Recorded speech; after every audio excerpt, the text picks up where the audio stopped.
দর্শক, প্রফেসর ইউনূসের এই সরকার দায়িত্ব নেওয়ার পরপরই প্রফেসর ইউনূস আমেরিকা সফরে বিল ক্লিন্টন ফাউন্ডেশনে উপদেষ্টা এবং সেই সময় প্রফেসর ইউনূসের বিশেষ সহকারী মাহফুজ আলমকে পরিচয় করে দিয়েছিলেন যে জুলাই আন্দোলনের মাস্টার মাইন্ড তিনি বলেছিলেন যে বারবার সে অস্বীকার করে, সে বলে যে না না আমি একা না, অনেকেই আছে, কিন্তু আমি জানি সত্যটা হচ্ছে যে এই মেটিকুলাস ডিজাইনের মাস্টার মাইন্ড, অর্থাৎ জুলাই আন্দোলনটা একটা মেটিকুলাস ডিজাইনে করা হয়েছিল, সেই ডিজাইনটা করেছিলেন মাহফুজ আলম এবং এই পুরো আন্দোলনের মাস্টার মাইন্ডটা তিনি। তারপরে অনেক সমালোচনা হয়েছে। অনেক দিন পরে 14 মাসের মাথায় এসে উপদেষ্টা আসিফ মাহমুদ সজীব ভুঁইয়া আদালতে দাঁড়িয়ে বললেন যে জুলাই আন্দোলনের কোনো মাস্টার মাইন্ড নেই। তাহলে প্রফেসর ইউনূস আমাদের সরকার প্রধান, তার কথাটা মিথ্যা প্রমাণিত হয়ে গেল না আদালতে? আদালতে দাঁড়িয়ে যখন এই কথা বলা হলো মাস্টার মাইন্ড নেই, তাহলে কি এখন উপদেষ্টা পরিষদ থেকে কিংবা আদালত থেকে এই ধরনের কোনো বক্তব্য আসা উচিত যে প্রফেসর ইউনূস যে কথাটা বলেছিলেন সেই কথাটা আইদার তিনি প্রমাণ করুন অথবা তিনি তার কথা উইথড্র করুন, সরি বলুন? সেরকম ঘটনা কি আমরা দেখব? কি বললেন আসিফ মাহমুদ? সাক্ষ্য দিতে গিয়ে আরও অনেক কথাই তার মুখ থেকে আমরা শুনেছি এবং তিনি যে ঘটনা সরাসরি চাক্ষুষ দেখেছেন, সেই চাক্ষুষ দেখাটা কিভাবে দেখেছেন সেটা বলতে গিয়েও এক ধরনের বিব্রতকর পরিস্থিতিতে পড়তে দেখেছি আমরা। সেই নিয়ে আলোচনা করব এই ভিডিওতে। থাকবেন পলিটিক্স টিভির নিয়মিত আয়োজনে।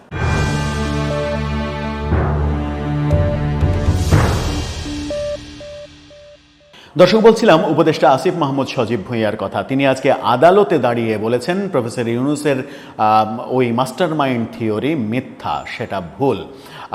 কি বললেন তিনি? মানবজমিন যে শিরোনামটা করেছে তাদের শিরোনামটা আপনারা দেখে নিতে পারেন। তারা বলছে ট্রাইব্যুনালে আসিফ মাহমুদ, জুলাই আন্দোলনে কোনো মাস্টার মাইন্ড ছিল না। সেখানে বলা হচ্ছে বৈষম্যবিরোধী ছাত্র আন্দোলনে কোনো বিদেশি ইন্ধন ছিল না, সেটাও বলেছেন। এছাড়া আন্দোলনের প্রধান অথবা মাস্টার মাইন্ড কেউ ছিল না বলেও উল্লেখ করেছেন তিনি। আজকে ট্রাইব্যুনাল 1-এ জুলাই আগস্ট আন্দোলনে রাজধানীর চাংখারপুলে 6 জনকে হত্যার ঘটনায় মানবতাবিরোধী অপরাধের মামলার জেরার সময় তিনি এই কথা উল্লেখ করেন। তাকে আজকে জেরা করা হয়েছে। বিকেল 3টায় তিনি এই আদালতে আসেন। 8 জনের বিরুদ্ধে অবশিষ্ট সাক্ষ্য দিয়েছেন আজকে আসিফ মাহমুদ। পরে তার জেরা শুরু হয়।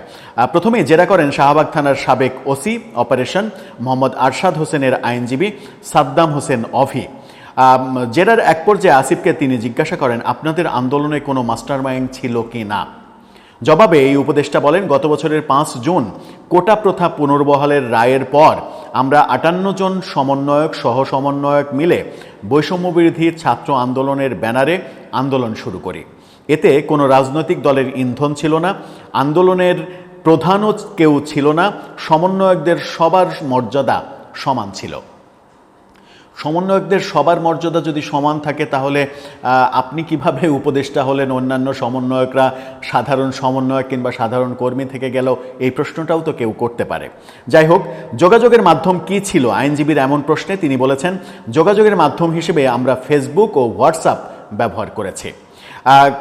কোনো মামলা হয়েছে কিনা জিজ্ঞেস করেন অভি, অর্থাৎ আপনাদের বিরুদ্ধে কোনো মামলা হয়েছে কিনা। উপদেষ্টা বলেছেন যে আমি সহ আমাদের অনেকের বিরুদ্ধে শাহবাগ থানায় মামলা হয়েছে। এক দফা কর্মসূচির পেছনে বিদেশি কোনো শক্তি বা কারো হাত ছিল কিনা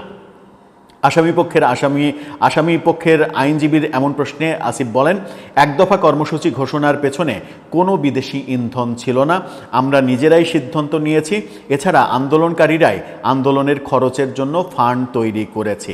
আন্দোলনে যে ব্যাপক খরচ হয়েছে, এই যে হাজারো লক্ষ ছাত্র জনতার রাস্তায় থাকা, তাদের খাবার দাবার পানি, এই খরচগুলো কোত্থেকে আসলো? তাহলে যদি এটার পেছনে একটা অর্গানাইজড পদ্ধতি যদি না থাকে, এটার পেছনে যদি ইনভেস্টিং ব্যাপারটা না থাকে, তাহলে এত বিশাল অঙ্কের খরচ কোত্থেকে আসলো?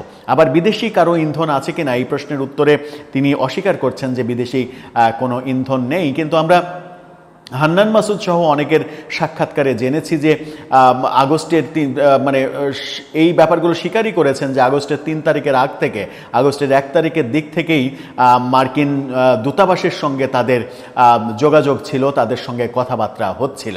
অর্থাৎ মার্কিন দূতাবাসের সঙ্গে তাদের যে একটা যোগাযোগ ছিল সেটা হয়তো কৌশলগত কারণে আগস্টের 2, 1 কিংবা 3 এরকম তারিখ উল্লেখ করেছেন, কিন্তু তাদের সঙ্গে যে মার্কিন দূতাবাসের যোগাযোগ ছিল এই প্রসঙ্গটা তো তারা নিজেরাই স্বীকার করেছেন। সুতরাং এই ব্যাপারে বিদেশিদের কিংবা বিদেশি রাষ্ট্র অনেক রাষ্ট্রেরই সহযোগিতা যে থাকতে পারে এই ব্যাপারগুলো বহুদিন থেকে আলোচনা হচ্ছে, কিন্তু এবার তিনি অস্বীকার করলেন, বললেন যে বিদেশি কোনো শক্তির সঙ্গে তাদের কোনো যোগাযোগ ছিল না। যাই হোক, তিনি বলেছেন যে গত বছরের 5 আগস্ট চাংখারপুলে যেখান থেকে পুলিশ গুলি চালিয়েছিল সেখান থেকে আপনার দূরত্ব কতটুকু ছিল? এই প্রশ্ন, মজার একটা প্রশ্ন এবং মজার উত্তর।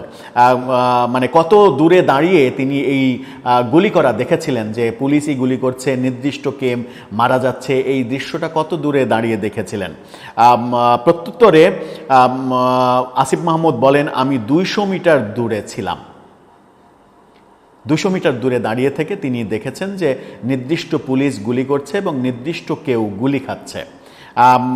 এত দূরে থেকে গুলি করার দৃশ্য দেখা যায় না, আসামিপক্ষের আইনজীবীর এমন কথায় এটা সত্য নয় বলে আসিফ মাহমুদ বলেন। অর্থাৎ আইনজীবী যখন বলেছেন যে 200 মিটার দূরে থেকে এই দৃশ্য কোনোভাবেই দেখতে পাওয়ার কথা নয় স্পষ্টভাবে, আসিফ মাহমুদ সজীব ভুঁইয়া বলেছেন যে না, এটা সত্য নয়।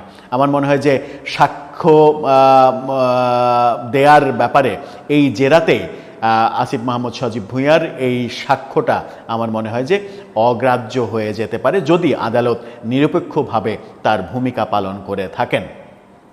কারণ 200 মিটার দূরে, 200 মিটার মানে অনেক দূর, 200 মিটার দূরে থেকে কোনো মানুষের এটা নিশ্চিত করে বলা সম্ভব নয় যে ওখানে কে গুলি করছে এবং কাকে গুলি করছে, কে গুলি খেলো, কে গুলি করলো, এটা স্পষ্টভাবে দেখা সম্ভব নয়, অনুমান করা সম্ভব শুধু। আমার মনে হয় যে আদালতে একটা বড় বাস্তবতা তৈরি হলো, যদিও আসিফ মাহমুদ সজীব ভুঁইয়া সেটা অস্বীকার করেছেন, বলেছেন যে এটা সত্য নয়। এখন সত্য নয়, এটা মিথ্যা, তাহলে এটার সায়েন্টিফিক ব্যাখ্যাও তাকে হয়তো কোনো একটা সময় দাঁড় করাতে হবে, যদিও সায়েন্টিফিক ব্যাখ্যার দরকার নেই, বাস্তবতা তো আমরা সবাই বুঝতে পারি। কিন্তু মূল যে কথা, যে আলোচনাটা করছিলাম, আলোচনার জন্য এই ভিডিওটা তৈরি করা, সেটা হচ্ছে যে তিনি আদালতে দাঁড়িয়ে আজকে প্রথমবারের মতো জুলাই আন্দোলনের আদালতে দাঁড়িয়ে প্রথমবারের মতো বললেন যে এই জুলাই আন্দোলনের পেছনে কোনো মাস্টারমাইন্ড ছিল না। প্রফেসর ইউনূসের কথা তাহলে মিথ্যা হয়ে গেল। এবং মাহফুজ আলমও কখনো ডিজোন করেননি এই যে মাস্টার মাইন্ড। যখন প্রফেসর ইউনূস তাকে মাস্টার মাইন্ড আখ্যা দিচ্ছিলেন তখন তিনি গদগদ হয়ে হাসি দিচ্ছিলেন, এত গদগদ হয়ে হাসি দিচ্ছিলেন, ব্যাপারটা এরকম ছিল না, থাক কি দরকার ছিল এটা বলার, এমনিই তো ভালো ছিল, না বললেও ভালো হতো, ব্যাপারটা এরকম ছিল।